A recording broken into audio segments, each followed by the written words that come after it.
our first presentation today is kind of an interesting one. They're going to be talking about writing web threats. And I backstage said, can you change that a little bit? Can you talk about, getting success through I'm feeling threatened by the extra round of whiskeys I drank last night. And he said, no, we're going to stick to web threats, all right? So let's go ahead and hear and welcome to the stage. We have Tim Callan, Chief Compliance Officer of Sectigo, and David Mason, Director of Channel Success for SiteLock, and they're going to talk about writing web threats for success. So welcome to the stage, please.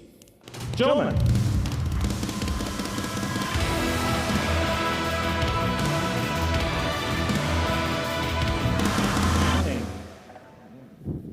Thank you very much. Hey, thanks for coming out so early. So I am Tim Callan, and David Mason is David Mason. I'm David Mason.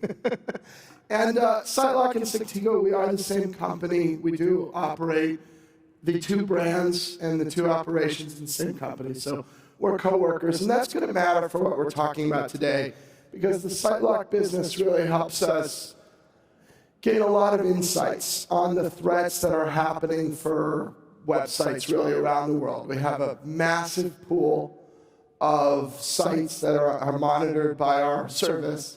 And one of the things we can do is we can see the real numbers of what's really happening out there in the world, right? And we're pretty uniquely positioned to do that. So one of the things we do is we put together a report every year of the threats that are out there, and the 2022 report has just come out.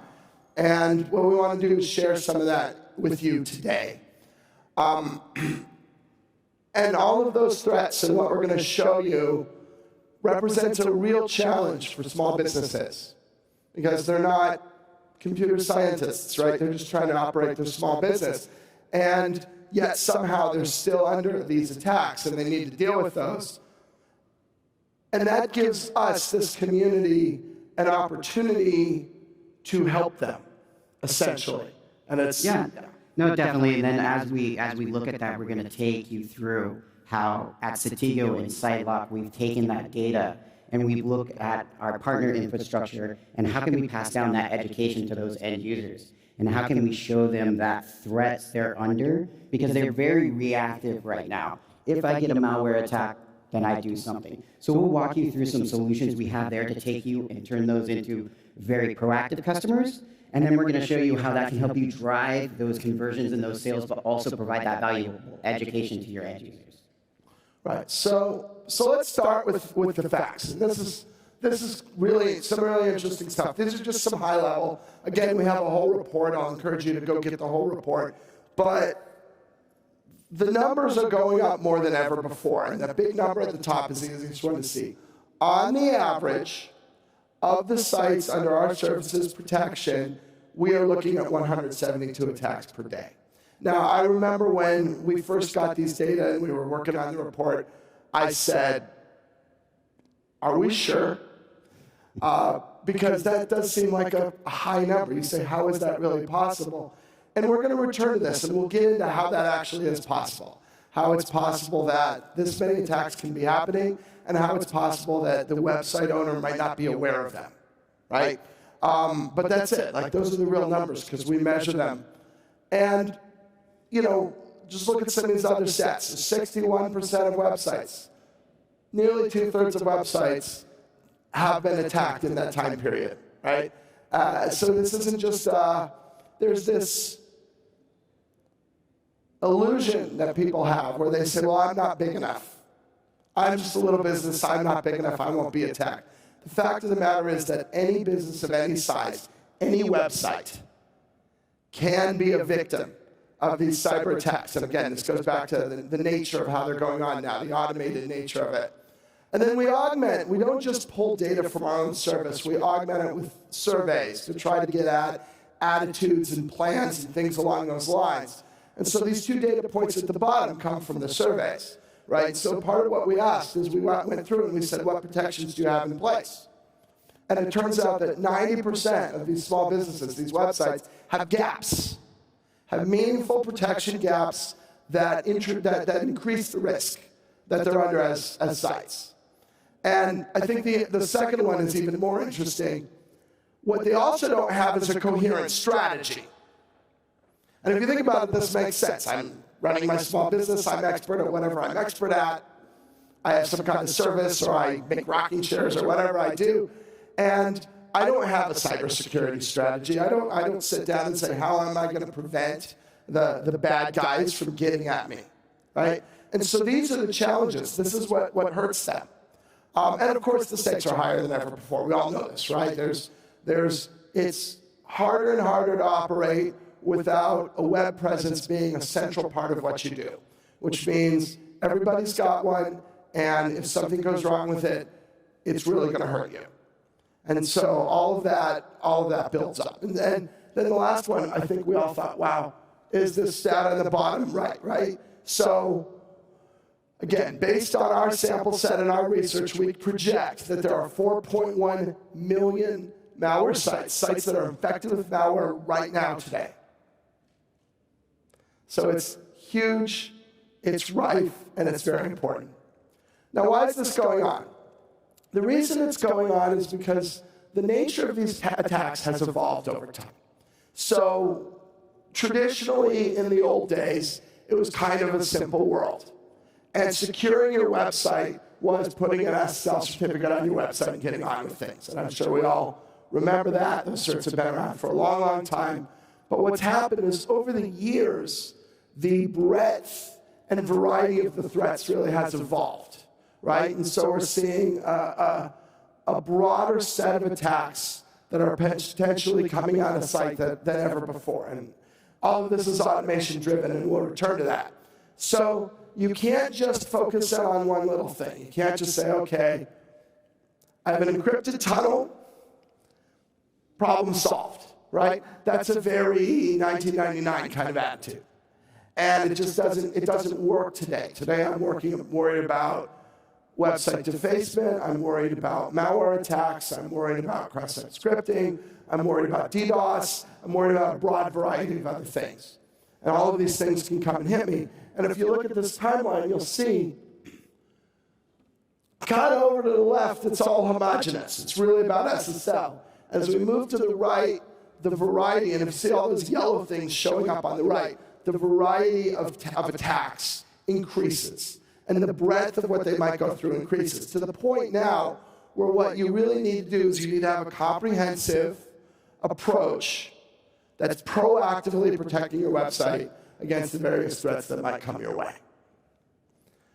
So how we know this? How we know this is we actually have a sample set of 16 million. So we have an end value of 16 million. It's pretty high.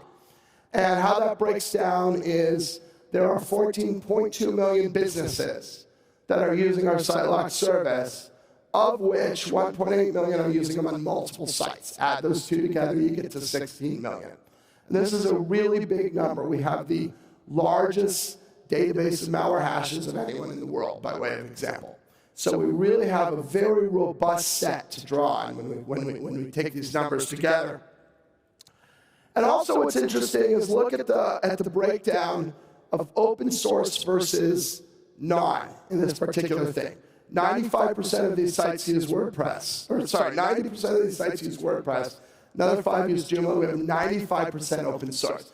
And this is very important because that's a lot of where the problem comes from. We have these very variable kind of CMSs that people might be able to use. I get these things like WordPress, and I just load them up with plugins, right? How many plugins are great? Because I can take a plugin, I can put it in, I get instant functionality. It's fast, it's easy, it's cheap.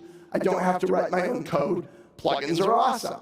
So we see sites use lots and lots of plugins, and then the problem with that is, there's more than 50,000 WordPress plugins out there.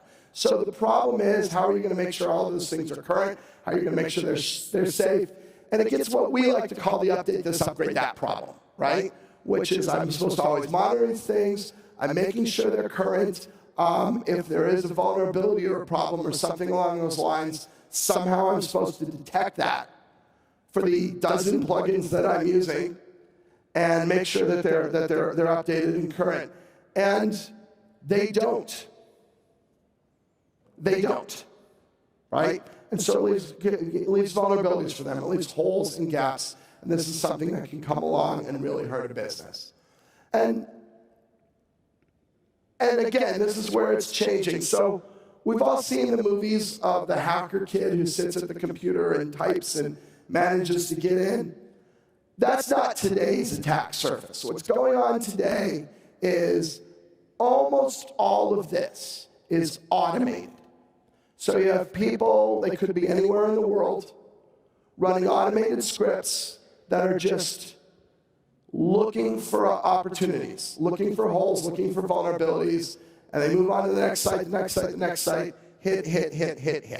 And that's how we manage to get so many attacks, right? It's also how it can be that businesses don't realize this is going on, because it's literally running in the background. Again, look at some of these stats, right? The amount of bot traffic, and this is based on our real measurement of 16 million sites. The amount of bot traffic is 5x the amount of human traffic. Now, some of that is fine. Some of that is Google crawlers, right? Perfectly fine. Or our service is a bot, right? Our service comes and looks at the website.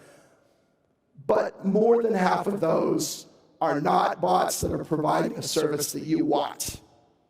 More than half of those are bots that are doing something else. And one of the things they're doing is they're looking for vulnerabilities. So how does this happen? Because it can go on anywhere in the world. It's cheap and it's easy. So there's a dark underground, right? I can go, there's a whole underground economy. If I'm a script kiddie from Indonesia, I can buy a bot. I can buy bots really simple. I can get these things for like $10 an hour. And I run them. I run them off somebody's botnet, or I get my own software and I run it myself. A lot of this happens in places in the world where the law enforcement around cyber crimes is not very good, right? There might be a country, if I'm in China or Vietnam, the local police probably don't care as much if I'm trying to steal things from people in Europe and the Americas. And so you can sit and you can run these things, and it can be economically feasible. And that's what's going on in a big way.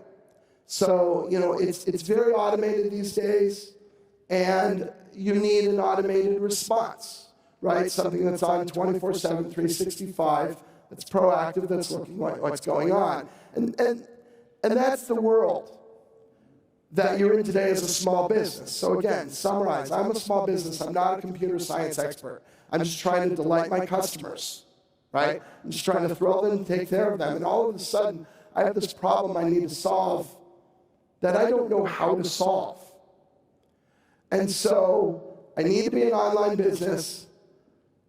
I have to deal with the fact that these kind of automated scripted attacks are the way of the future, and they're never going to go away.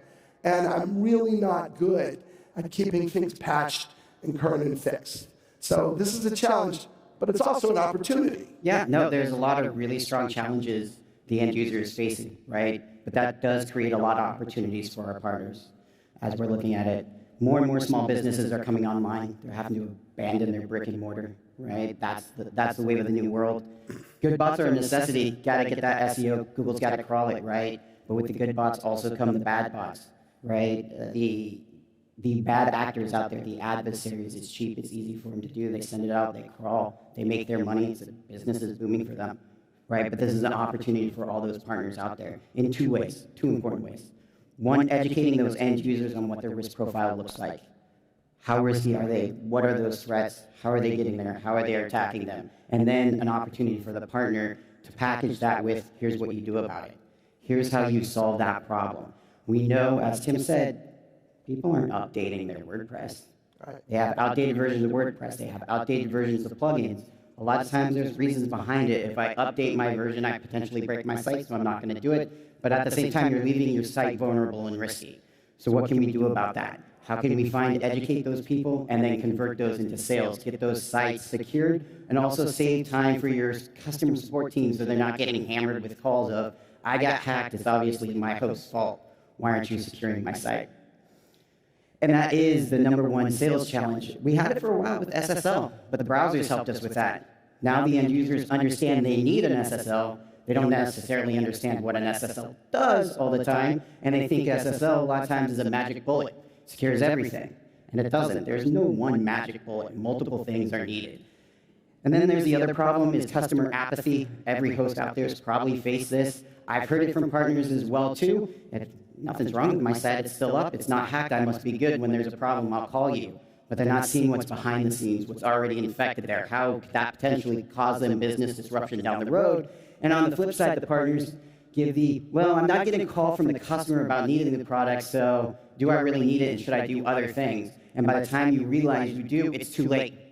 Their hair's on fire, they're calling up your support team, they're blaming you, you have churn, you have long support call time, you have cost center, and then you lose the customer as well too. So it's bad all around, so what can we do about it?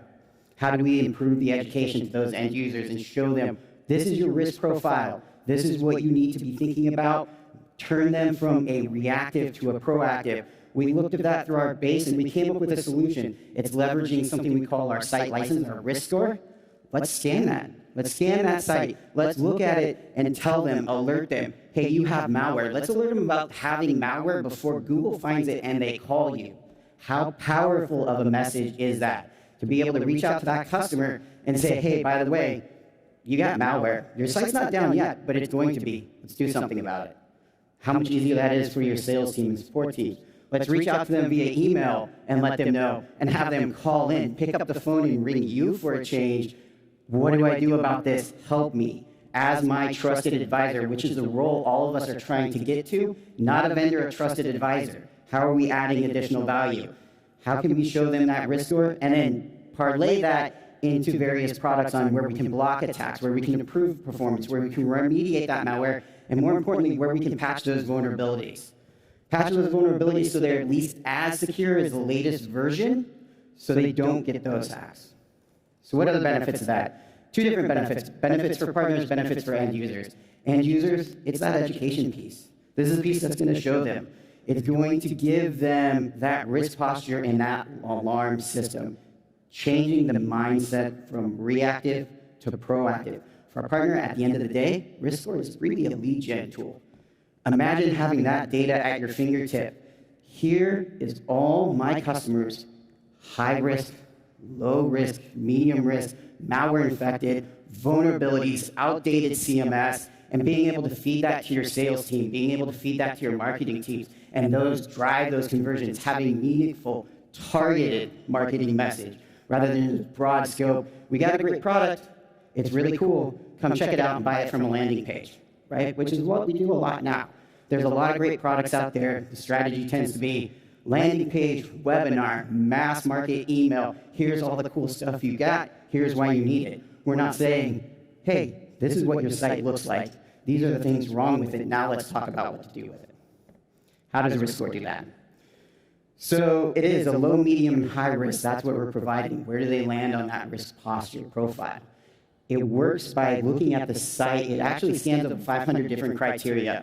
It's broke down into 3 buckets: complexity, composition, and popularity of the site.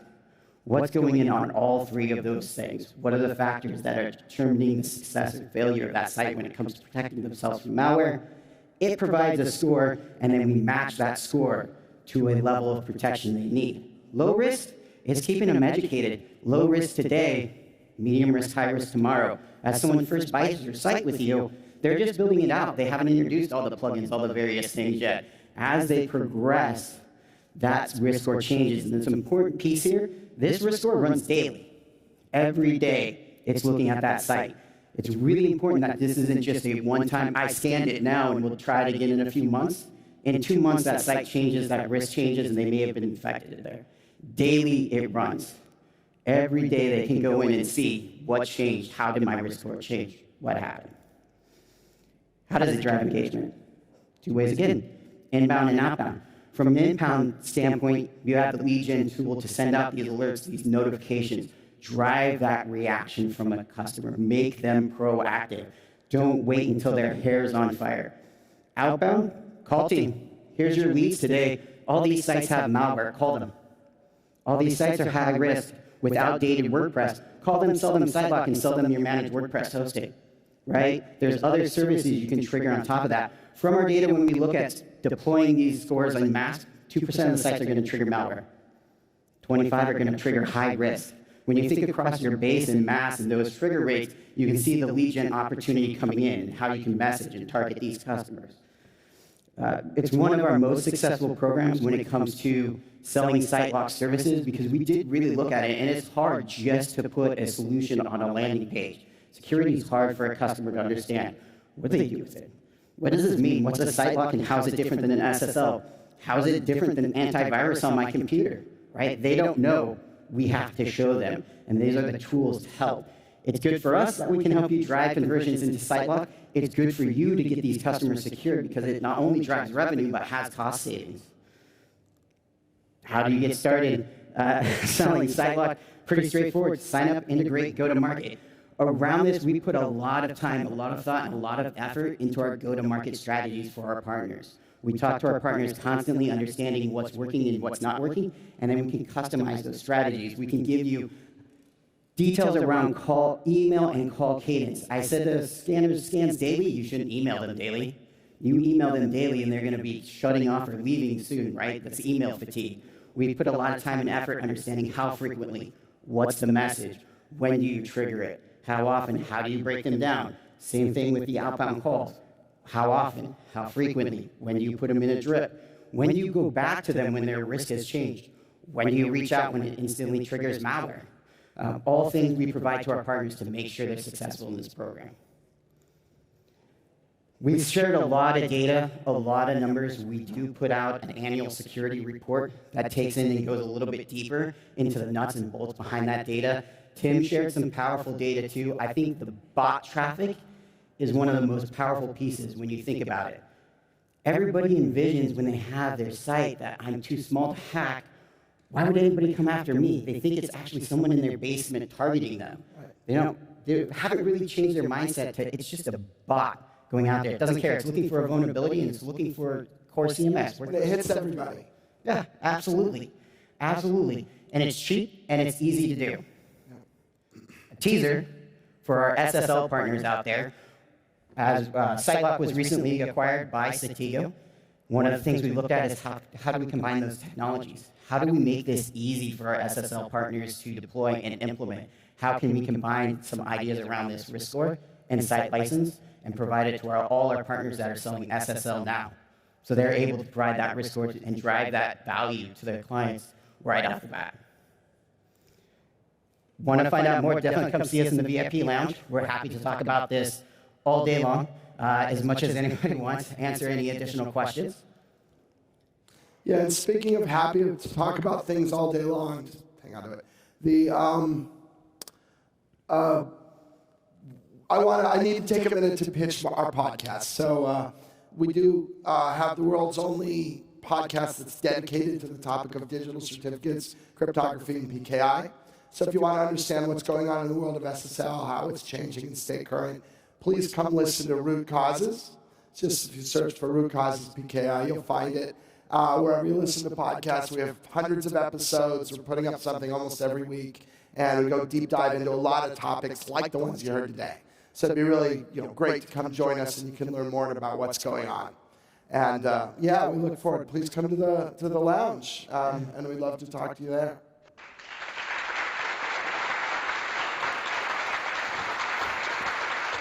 Okay, guys, I got a couple follow-up questions because just things that.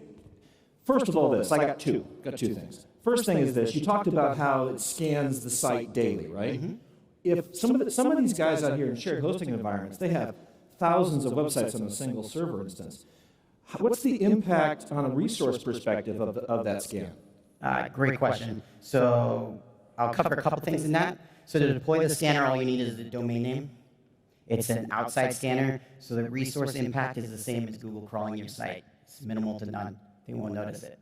And it's designed that way on purpose. We don't want to be invasive to the site or cause any slowdowns to that site, but we want to scan that core data.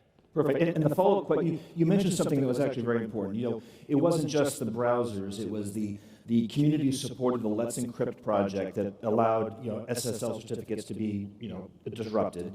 And then the requirement for SSL. And then, Google followed up with that with their page speed insights, and now they're weighting people based upon the performance of their site.